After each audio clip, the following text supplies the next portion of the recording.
Hello everyone, welcome to Serendipity.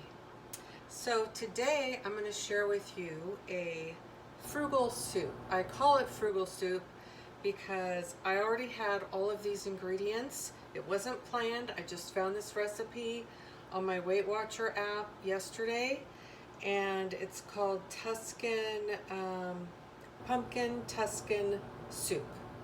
So basically the ingredients are vegetable chicken broth, 3.5 cups, 15-ounce can of pureed pumpkin, and a 15-ounce can of white beans. I didn't say what kind of white beans, so I had cannellini. That's what I'm going to use.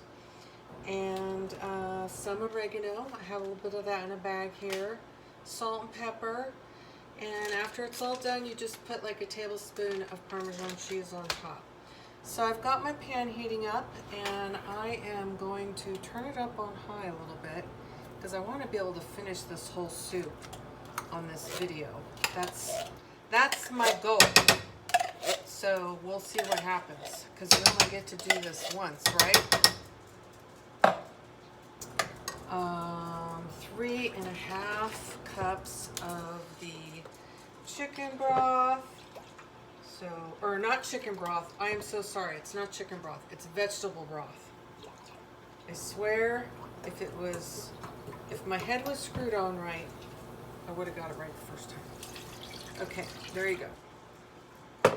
So that's 1 cup.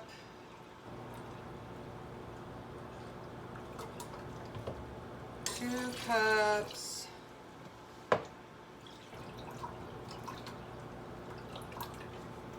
Three cups, and I think I might have like half a cup left in here.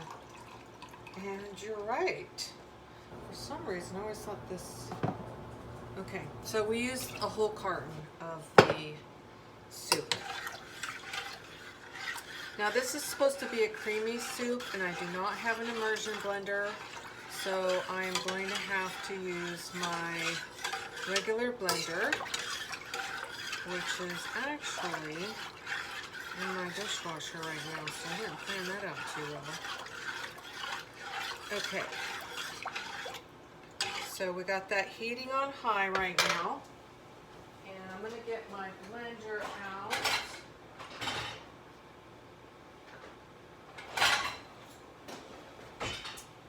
Okay, let me get one more thing.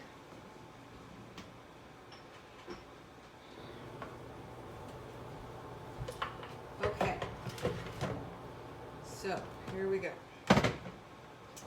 The next step is the cannellini beans. I'm going to pour those in here.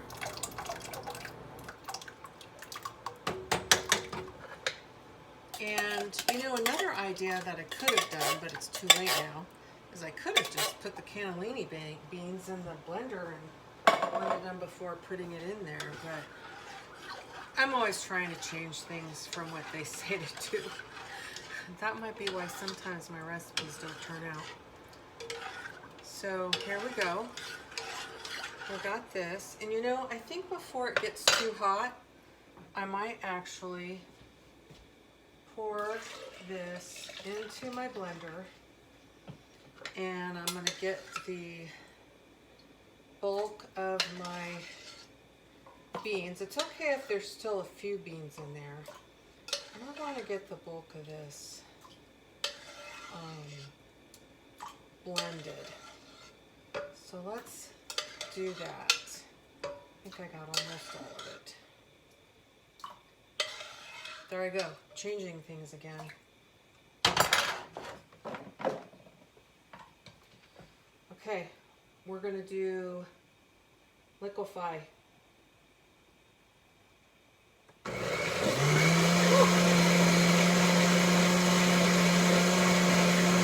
Awesome. Okay, now I'm just going to pour it back into my pot. There's a few whole beans still left in there, but I think for the most part, that'll be great. That'll be real nice. Okay. So here we go. Now it's just heating up. You know, the recipe says it takes 30 minutes, but I'm actually cheating. You know, it might take that long to heat up all the way. I don't know. I have a gas stove, which tends to me to cook a little faster. Oh, let's do a little pepper.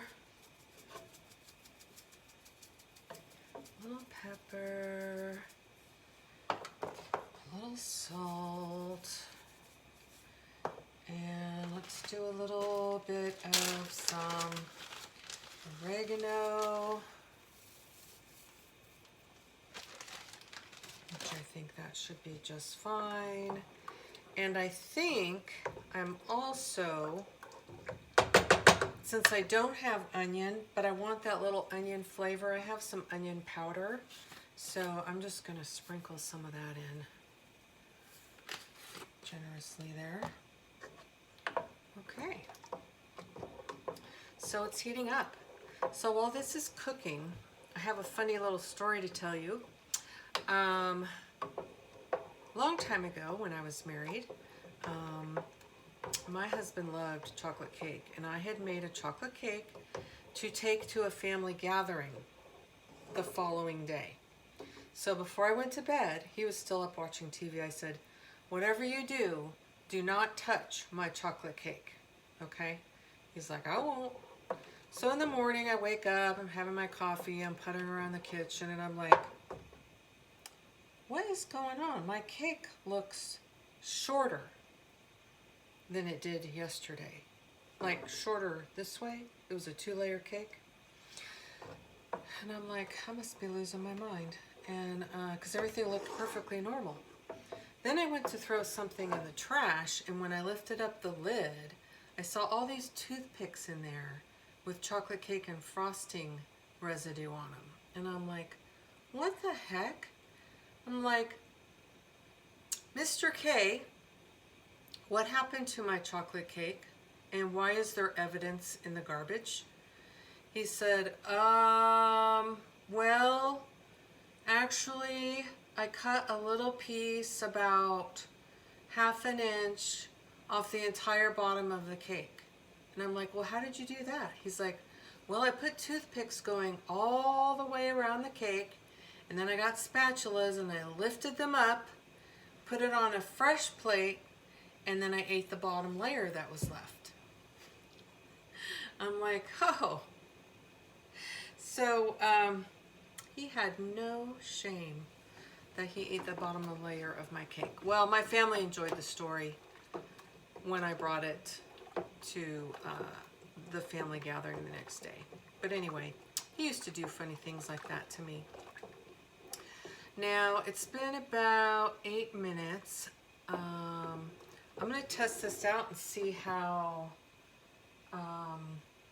warm it is. I just want to see how it's tasting. See if I can get a decent spoon here. All I have is big old spoons. Let's just see how this is going to go. I'll hold it over this cup here. Got to blow it off so I don't burn my mouth.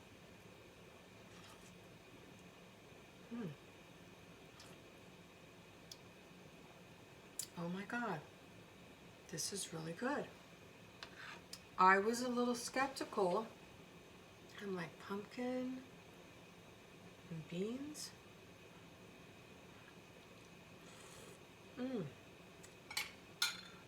That is good. You gotta try it. And then you just sprinkle the little bit of Parmesan on top like that, right? We do one more with the Parmesan.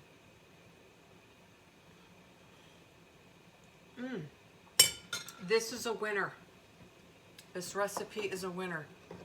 And if you're on Weight Watchers, which I've just started, it's only 1 point for a bowl of this. So, that's awesome. Anyway, that's all I have for you today. I hope you enjoyed my video. Hit like and subscribe to see more videos in the future, and I'll talk to you soon. Bye now.